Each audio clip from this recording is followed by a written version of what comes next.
Chelsea's beloved son is back at Stamford Bridge. The Blues are set to appoint Frank Lampard as their interim manager until the end of the season. This comes just 2 years after he was sacked by the club. So is this an own goal from Chelsea? That's what we are going to discuss in this live. Hello and welcome to WION Sports Xtra. I am Nikhil Mathur and I am joined by sports editor Digvijay Singh Deo and by my colleague Shubhashish Nandi. You know, the octopus. The octopus, because of his predictions. He also said Frank Lampard last week when we had the conversation who replaces Conte. We really need to sit with you and before every match and get at that sort of fantasy, inputs. You can also be an octopus. A poll is live on our WION Sports Twitter handle. Please go and vote. Chelsea are already in the market looking for a permanent manager. So why this stopgap arrangement? It's the theatre of the absurd. There is no other way to describe it. So you're telling me that the wise men who paid over $5 billion eventually overall when you add everything up to buy Chelsea from Abramovich, then sack Thomas Tuchel, then go to Graham Potter, and then you are going back to Frank Lampard who has just been sacked, who was sacked previously, no qualms about his greatness as a player, one of the greatest ever. You said Mr. Chelsea, perhaps Mr. Chelsea is still John Terry, but a close second. The club's all-time leading goal scorer. Great player, no doubt. But does he have the managerial heft to take Chelsea to the Champions League? I mean, that's what this game is about, right? 9 games to go. If you're waiting for status quo and waiting for Nagelsmann or waiting for who's the other name doing the rounds? Luis Enrique to come on board, and they don't want to come on board till the end of the season. Or perhaps they're waiting to see what's going to happen. Are you going to be in the Champions League? So then, just stick with Bruno Salto. Yeah. I think this is desperation from them as from the owners again. That, we need Frank Lampard, perhaps he'll get us there. Perhaps they have got an indication, and again, big perhaps, that no Champions League, no Nagelsmann, no Luis Enrique. There's no other way I look at why Saltor should not continue, because you've just got him and you've agreed that deal with Potter and he is part of Potter's staff, right? But then why? Yeah. Well, I personally believe it's a very safe bet by Chelsea, because the season is more or less done. Beating Real Madrid is a big ask from this Chelsea team. Considering the way they are playing. The way Real are playing. I kind of saw this notification that Chelsea are going to appoint Lampard just after the game finished. Yeah. So that may have played some part in their decision. No, but the decision the indications were last morning itself, the papers in England were abuzz. But I still don't get it. Yeah, there's no planning. There has to be some sort. Okay, Liverpool have made up their mind that come what may, we will not sack Jurgen Klopp. Okay, that's the decision they made. Chelsea have sacked Thomas Tuchel, first mistake. If they had not sacked Tuchel, they would never have been in this predicament. Yeah. And the way Liverpool are playing, you would actually think that perhaps they would be in the race for that top 4. This doesn't make sense. It's like a Russian roulette. This works, this doesn't work. This works, this doesn't work. No, and that's the problem for me. I think the club is being run very scatterbrained. Isko bhi try kar lo. If you look at the credentials of Frank Lampard, he was the Derby manager, had a decent season, then he was appointed by Chelsea, took them to top 4 and a FA Cup final. But then again, during a transfer ban, to be fair to him, the first season was a lot of those players came through under him. There was Reece James, there was Abraham, who's now with Mourinho.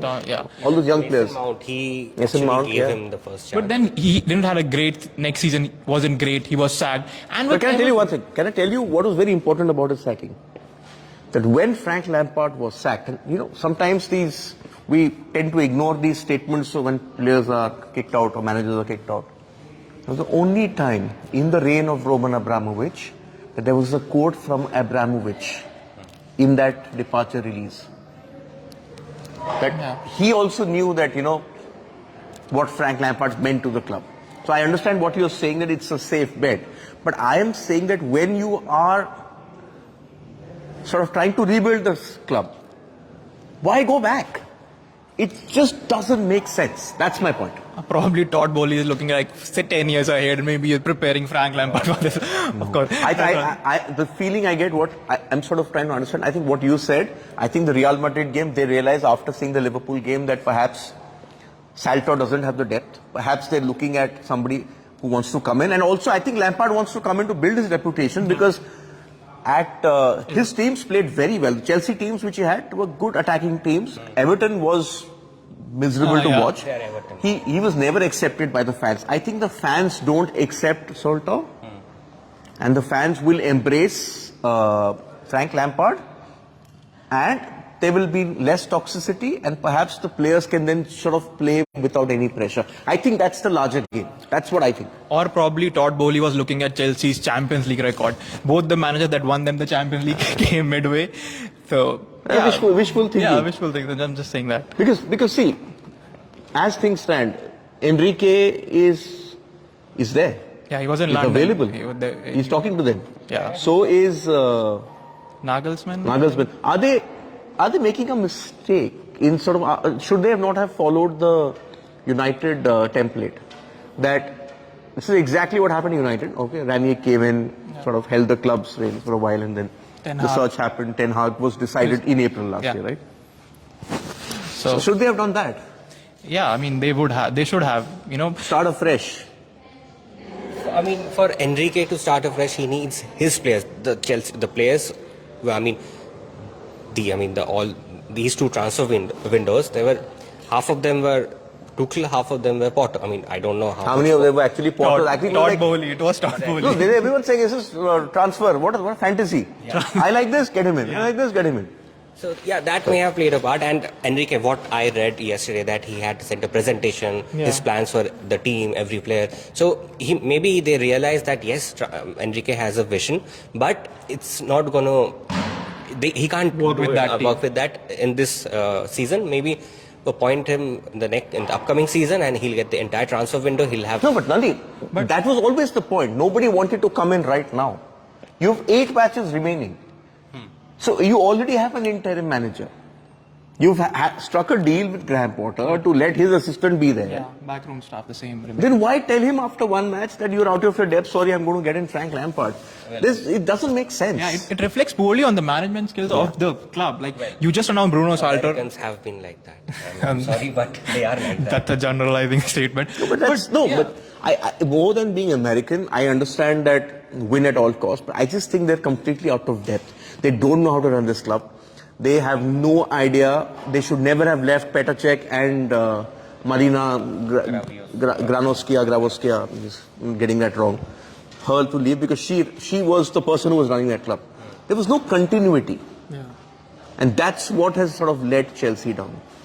Is Frank Lampard that continuity? I don't know. He's got the Chelsea DNA in him, but he spent far too much time away from this club, and in that time, the entire club has changed. This is not the same Chelsea. It's the same Chelsea in terms of playing at Stamford Bridge or the badge or the colours.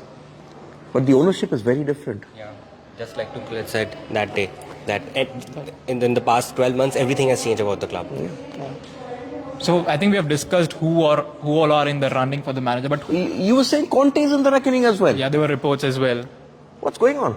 Well, Conte, I mean, yes, he won them the Premier League in his first season. Yeah. So, as a manager, no one can say that he's bad. I mean, he has won in Italy, in England. Tottenham was never the right fit for him because Daniel Levy has been in charge of Tottenham for like 22 years. And the only manager who got a contract extension was Pochettino.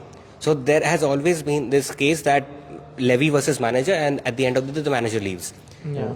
So you can't say that. There were these reports which came out. I've got some comments which I'm going to read out. There were reports that came out that the Chelsea squad never took Potter seriously. That some of them actually had to Google who he was, which is a very poor reflection of that squad and the egos in that. Yeah, I was seeing some... But is Lampard's return a sort of ploy that at least they will respect him for the 9 games and give everything? Yeah, I mean, I guess that works because Azpilicueta, he has played. I mean, he was part of the team where Lampard was there. And he has kind of an authoritative figure in Chelsea because he's a leader. He is what? one of the best players Chelsea they have ever produced. So he has that aura. I mean, not aura, but he has that stature in that club. So that may actually help them. To calm down the players and set him as the leader of the entire squad. Yeah, and you were right when you're saying that Conte wasn't, he didn't have the backing. Potter didn't have the backing of the player because it's a social media world, and none of the players, posted those messages, saying thanks for this. So yeah, I mean that can be a reason why Frank Lampard will be at Stamford Bridge. But Cypher verse 6 says, and I hope I'm getting the pronunciation right, it's definitely a bad idea for sure. And Sanjeev Sinha, who seems to be a regular comments keep coming in. Puzzled management, no long-term planning by Chelsea. I think that's the tone of what we are discussing. So let's get to the poll. Is Frank Lampard's return another own goal from Chelsea? So I'll ask you first, yes or no? Own goal? I think yes. Own goal? Not really. No? No. You? I think it's an own goal. Yeah. Okay. 76% of people agree with my friend Nikhil Mathur here and think that yes, it's an own goal. 24% say that it's not. I'm just trying to think of it. What does Frank Lampard get from this? Let's forget whatever is happening with the club. I think he can rebuild his reputation. That's 9 matches? How do you rebuild your reputation in 9 matches? He's not getting the contract. They are not giving him the contract to become Chelsea manager again. So what has he got in it? Is it just like what happened with Newcastle and Alan Shearer, that can't say no to Chelsea? Yeah, kind of that. I mean, he has this emotional connect with Chelsea, so that may have actually played a part in it. You can't turn the club down. Yeah. Yeah. So But bizarre. to say. So I think we are done with the discussion. We have covered all the points. There will be another discussion at 6:30 in the evening. Yeah, that's a build up to the Masters at 5:30 p.m. India time, 7:40 in the morning in Augusta. The Masters tee off with the honorary starters, Tom Watson, Gary Player, and the great Jack Nicklaus sort of getting the first major of the year underway. We'll have a report to look ahead to that. We'll tell you why Greg Norman is persona non grata, no surprises over there. And we are going to connect with someone who is in Augusta to get us a sort of on-the-ground sort of mood as the Masters get underway. We also have a special piece on the Masters on our website. You can go and check that. Yes, you should check that. The big three, the new big three. I mentioned Gary Player and Jack Nicklaus. Obviously, Arnold Palmer is no more with us. That was the original big three. The new big three, Scotty Scheffler, was bidding to become just the fourth player after Jack Nicklaus, Tiger Woods and Nick Faldo to go back-to-back at the Masters. And John Rahm, Rory McIlroy, the new big three. So you can go on to WIONnews.com and find that story and sort of go through it.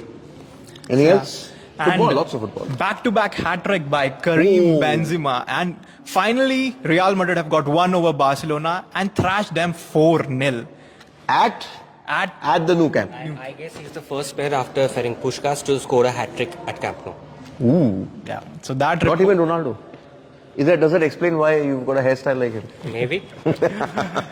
So yeah, and Manchester United are also back to winning ways. So that and much more on our show at 6:30 p.m. IST. Thanks for tuning in.